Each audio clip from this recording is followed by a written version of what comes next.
I was pleased to see that theme is resonating with this group in terms of Star Trek. I see myself more as a... Do I have to stand here? Okay. I see myself more as a Trekker than a Trekkie.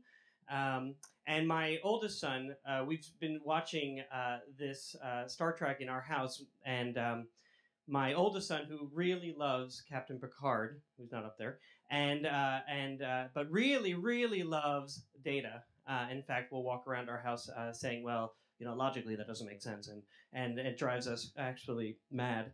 And now I've learned that there are 155 episodes we watch one a week. So you can imagine what our Friday nights are going to be like for the next 3 years with Data walking around our house. My middle son is really, really creative and a bit of a scatterbrain. And so recently we've been trying to get out of the house to get to soccer games on Saturdays. And I said, Ezra, are you ready? And he said, I'm almost ready. So then I run upstairs, and he's buck naked, reading a book. Oh, well, that's not totally true. He had his shin guards on. So he was protected from his knees to his ankles. And I said, what? I'm a bit of a hollerer. And I said, what are you doing? Let's go. And he said, I was thinking, okay. And I said, well, what were you thinking about? Space. All right. So... and believe me, we'll get to schools. And so it made me think about perhaps what my theme might be with this group. To boldly go where no district has gone before. And so then how fortuitous that I was going to San Francisco. We were landing on September 21st. We were landing in San Francisco, and the pilot said, which confirmed all my fears actually, which was we were landing, and he said, if you look out the captain's side window, you'll see the space shuttle. And so I went, oh my God! And it was there. We were above it, and it was making a round about San Francisco, which was really cool. Except for everyone on the plane went over to the captain's side window, right? So now it's like this, and I could just imagine the pilots going no to the right while we're all going to the left, right? So that was frightening. But then I started to think about as a community, as a society, how we're willing to go do really interesting things.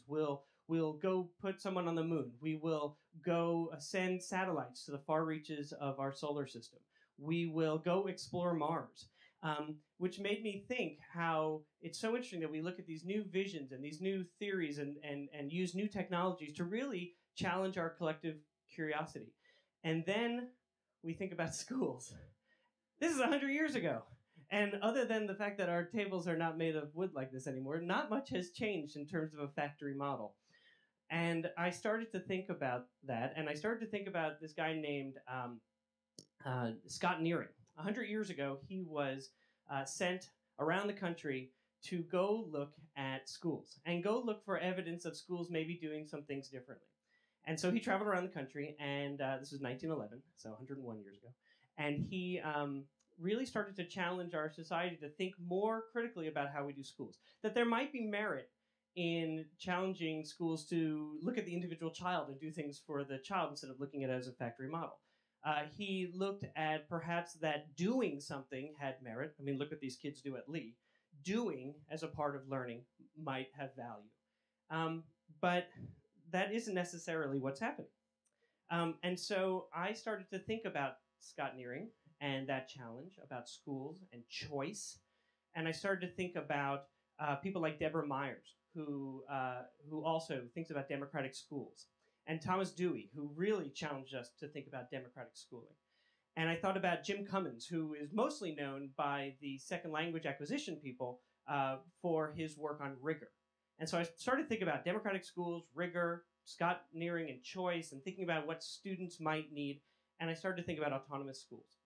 Now, autonomous schools are new for Columbia, but they're not totally new around the country. They're being done in Colorado, they're being done in California, they're being done in New York. And the idea of an autonomous school is that it is still part of the public school system.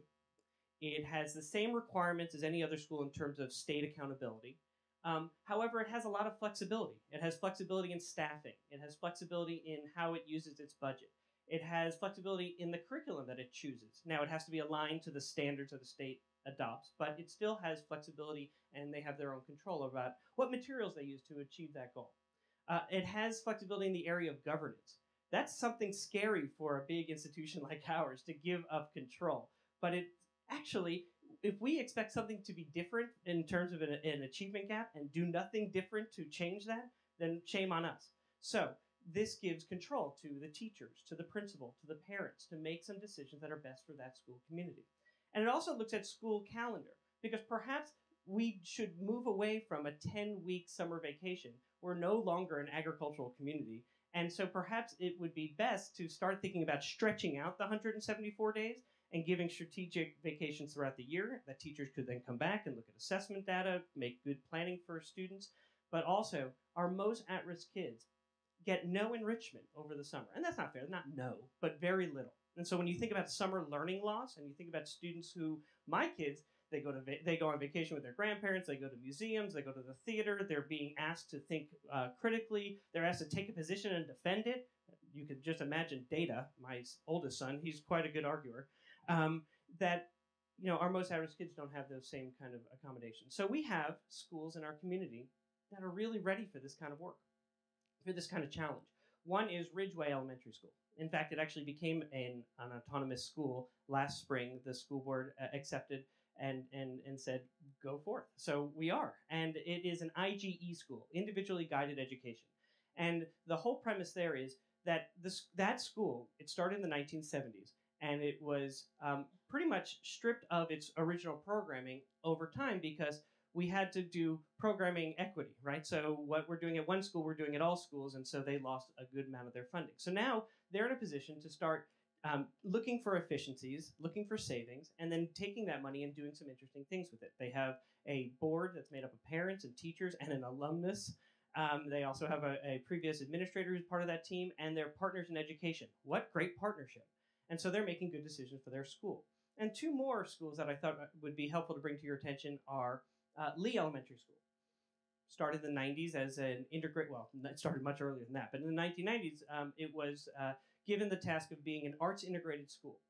So the students there and the teachers there are not just merely connecting arts to the curriculum, but actually integrating. So, for example, math with art, or music with math, or whatever way you might see. But it's an integration opportunity. And Benton last year started as a STEM school. So we re-envisioned a school that had declining enrollment, chronically low test scores, and said, what if we were to make this a science, technology, engineering, and math? Now, interestingly, Lee, if it weren't for the fact that they take special permission kids, so it's on a lottery, half the students who go there are on special permission, half live in the neighborhood. If it were just neighborhood kids, it would have 70% free reduced lunch and would probably have the same issues that are facing Benton. And so taking this idea and applying it to Benton is the idea that involve parents, staff that really feel like they have a say and power over their school, that idea that a rising tide will lift all boats. That's pretty exciting and very different for the way that we thought about schools. And so there are other ideas.